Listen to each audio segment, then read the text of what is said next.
Okay, so welcome back. और आज हम देखेंगे what is current transformer. Current transformer क्या होता है, इसकी डेफिनेशन देखेंगे हम।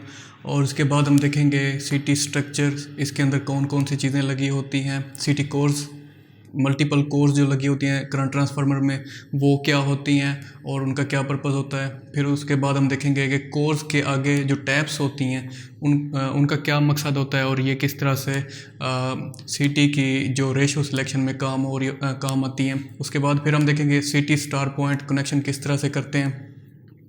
फिर नेम प्लेट डाटा है, ये काफ़ी अहम होता है सिटी का, तो ये भी हम देखेंगे। टेस्ट परफॉर्म्ड, कौन कौन से टेस्ट परफॉर्म किए जाते हैं, ये भी हम देखेंगे। और उसके बाद फिर सिटी सिंगल लाइन डायग्राम, ये सारी चीज़ें हम सिटी के हवाले से देखेंगे।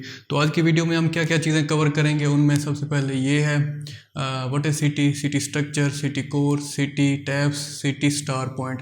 तो ये आज हम 5 पॉइंट इस वीडियो के अंदर कवर करने जा रहे हैं। तो सबसे पहले व्हाट इज़ सिटी। सिटी एक इंस्ट्रूमेंट ट्रांसफार्मर है जो कि यूज़ होता है मेजरमेंट और प्रोटेक्शन के लिए।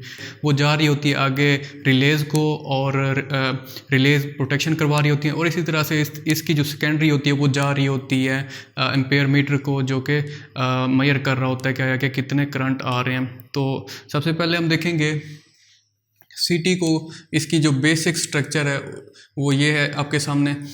यहाँ पे आप देख सकते हैं ये प्राइमरी वाइंडिंग है, जो कि सीटी की प्राइमरी वाइंडिंग गुजर रही है इस कोर में से। ये जो सर्कल आपको नज़र आ रहा है ये कोर है, ठीक है। और इस कोर के ऊपर सेकेंडरी वाइंडिंग लगी हुई है, ठीक है। जब प्राइमरी करंट यहाँ से गुजरेगा तो फ्लक्स जो है वो लिंक करेगा सेकेंडरी के साथ, और सेकेंडरी में जो वोल्टेजेस और करंट इंड्यूस होंगे तो वो फिर हमारे पास यहाँ पे एम्पेयर मीटर पे आ रहे हैं, जैसा कि आप देख सकते हैं। और ये एम्पेयर मीटर से आके यहाँ पे अगर रिले होगी तो रिले पे जा रहे होंगे। तो इस तरह से सिटी का ये जो बेसिक स्ट्रक्चर है वो आपके सामने है। उसके बाद यहाँ पे आप आ जाएँ, यहाँ पे आप देख सकते हैं सबसे टॉप पे यहाँ पे एक टैंक लगा हुआ है ऑयल का, जो कि यूज़ हो रहा होता है इसकी प्रोटेक्शन कूलिंग और इंसुलेशन के लिए।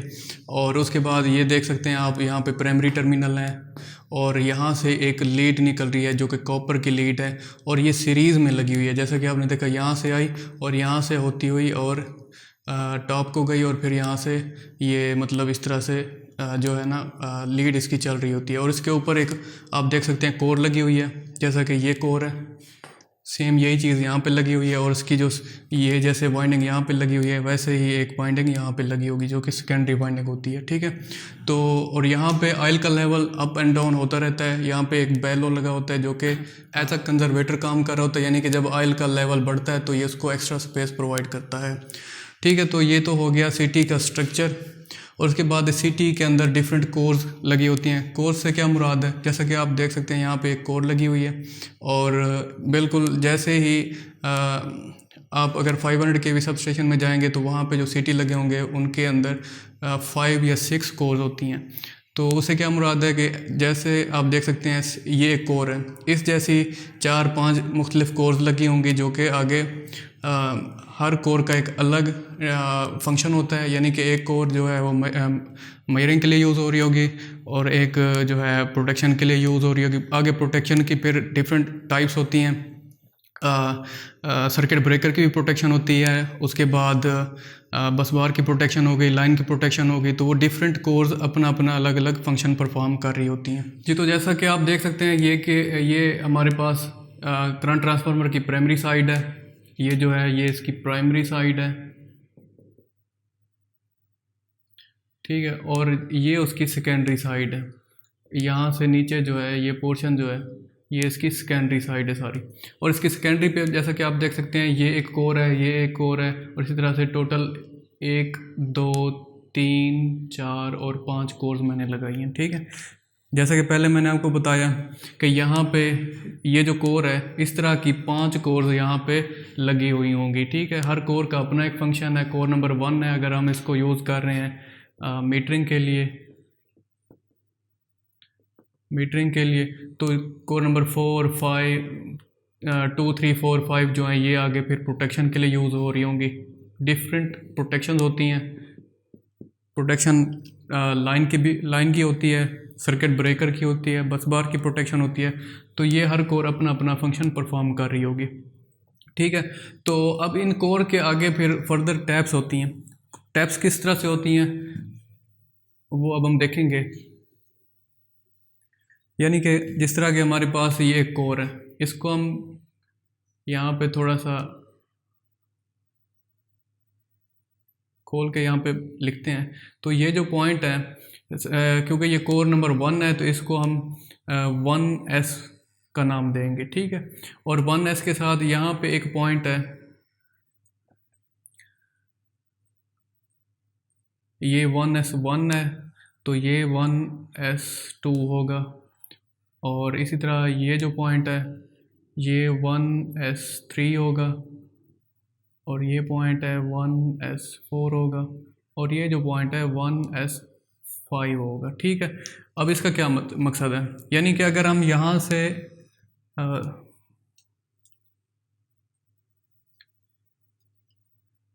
अब हम अगर यहाँ से यहाँ तक पूरी टैब, यहाँ से यहाँ तक पूरी कोर को इस्तेमाल करते हैं, तो 1s1 से 1s5 तक जब हम इसको यूज़ करेंगे, हम सपोज करते हैं 1s1 से 1s5 तक हमारे पास है 1s1 टू 1s5 तक हमारे पास रेशो है 3000 वर्सेस, इस तरह लिख देते हैं, वर्सेस 1 एम्पेयर है, ठीक है।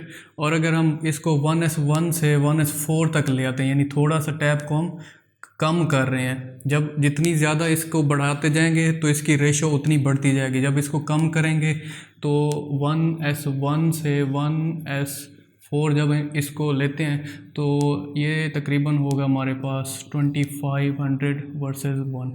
जब टैब को मज़ीद कम करेंगे तो 1s1 से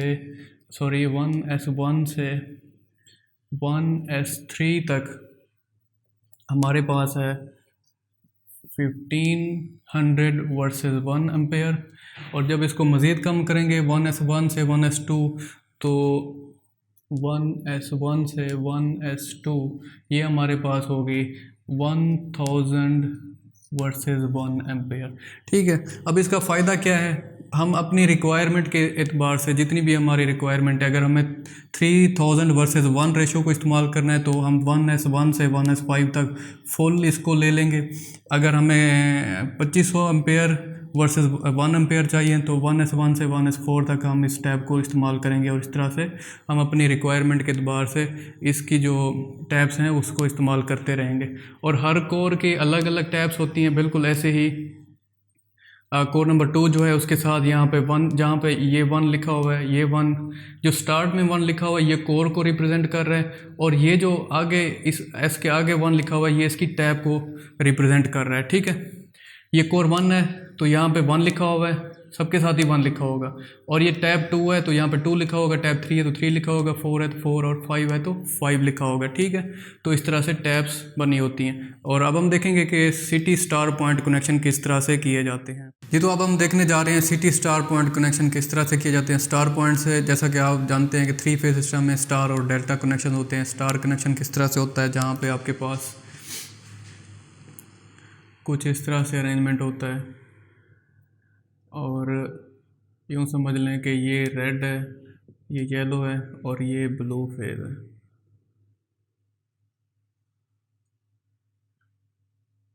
ठीक है। और ये न्यूट्रल होता है, 3 फेज होते हैं और एक न्यूट्रल होता है, ठीक है। बिल्कुल इसी तरह से अब हम स्टार पॉइंट कनेक्शन बनाएंगे सिटी के अंदर। सिटी में जैसा कि मैंने आपको बताया कि डिफरेंट कोर्स होती हैं, कोर 1, 2, 3, 4, 5, 6 इस तरह से डिफरेंट कोर्स होती हैं। हर कोर का अपना एक अलग फंक्शन होता है। तो अगर हमने कोर नंबर 1 को स्टार पॉइंट कनेक्शन बनाने हैं तो जैसा कि आप देख सकते हैं कि ये रेड फेज़ है, येलो फेज़ है और ब्लू फेज़ है, और तीनों फेज़ के मैंने कोर नंबर 1 को सिलेक्ट कर लिया। 1s1 लिखा हुआ है, पहले भी आपको बताया, जहाँ पे ये 1 लिखा हुआ है तो इसका मतलब है कि ये कोर नंबर 1 है, ठीक है। ये भी कोर नंबर 1 है, ये भी कोर नंबर 1 है। और यहाँ पे 1s1 लिखा है और यहाँ पे 1s5 लिखा है, 1s1, 1s5, 1s1, 1s5। अब क्योंकि मुझे 1s1 से 1s5 तक कोर पूरी इस्तेमाल करनी है तो मैं इसलिए 1s5 तक ले रहा हूँ। यानी सपोज मैं जो अभी यूज़ करने जा रहा हूँ 3000 वर्सेस 1 एम्पेयर रेशो यूज़ करना चाह रहा हूँ मैं, ठीक है। तो अब स्टार पॉइंट कहाँ पे बनाना है ये क्वेश्चन होता है। ये समटाइम हमें बताया होता है मैन्युफैक्चरर ने या जो डिज़ाइनर होता है उसने बताया होता है कि जी स्टार पॉइंट जो है 1s आपने S5 पे बनाना है। तो इसका S5, इसका S5 और इसका S5 जो है इनको हम कॉमन करेंगे और उसको हम न्यूट्रल, उस वहाँ से हम न्यूट्रल ले लेंगे और ये जो है 1s1 1s1 और 1s1 को हम आगे ले जाएंगे, जो कि हमारे पास हर फेज़ की एक एक यानी कि हर फेज़ की एक एक 1s1 आ जाएगी हमारे पास, और जो S5 है इनको कॉमन करके हम इनका एक न्यूट्रल निकाल लेंगे। तो ये इस तरह से स्टार्ट पॉइंट कनेक्शन बन जाएगा। तो चलें जी स्टार्ट करते हैं। सबसे पहले 1s5 पे अगर हमें स्टार पॉइंट बनाना है तो 1s5 को सबसे पहले आप यहाँ पे लें और इन तीनों को आप कॉमन कर दें। ठीक है, यहाँ पे ये कॉमन हो गए और यहाँ से आप एक इस पॉइंट से आप ये एक निकाल लें, एक यहाँ से आ जाएगी, एक यहाँ से आ जाएगी और एक यहाँ से हमारे पास आ जाएगी। यानी स्टार कनेक्शन में जैसे कि आपको पहले भी बताया कि 3 फेज़ होते हैं और एक न्यूट्रल होता है। तो ये हमारे पास मैंने आपको पहले बताया जहाँ पे हम स्टार पॉइंट बनाते हैं, S5 पे हमने स्टार पॉइंट बनाया तो तमाम रेड, येलो और ब्लू के S5 को हमने यहाँ पे ले आके हमने कॉमन किया, फिर वहाँ से हमने न्यूट्रल निकाला है और यहाँ से हमारे पास ये रेड आ गया है, ये येलो और ये ब्लू आ गया। तो इस तरह से ये हमारा इस टाइम ये जो है ये स्टार पॉइंट कनेक्शन बन चुका है। इसी तरह से हम हर फेज़ के, हर कोर के अलग अलग से स्टार पॉइंट बनाते हैं और फिर इन्हें आगे ले जाके हम क्या करते हैं कि हम अगर ये मेजरमेंट की कोर होगी तो इसको मेजरमेंट के लिए हम आगे ले जाएंगे एम्पेयर मीटर के अंदर और इस तरह के जो भी मेजरिंग मीटर्स होते हैं वहाँ तक लेके जाएंगे। और अगर ये प्रोटेक्शन के लिए यूज़ हो रही होगी तो इसको आगे हम ले जाएंगे रिले रूम में, वहाँ पर रिलेज़ के साथ इनका कनेक्शन करवाएंगे और इस तरह से ये प्रोटेक्शन के लिए इस्तेमाल हो रही होगी।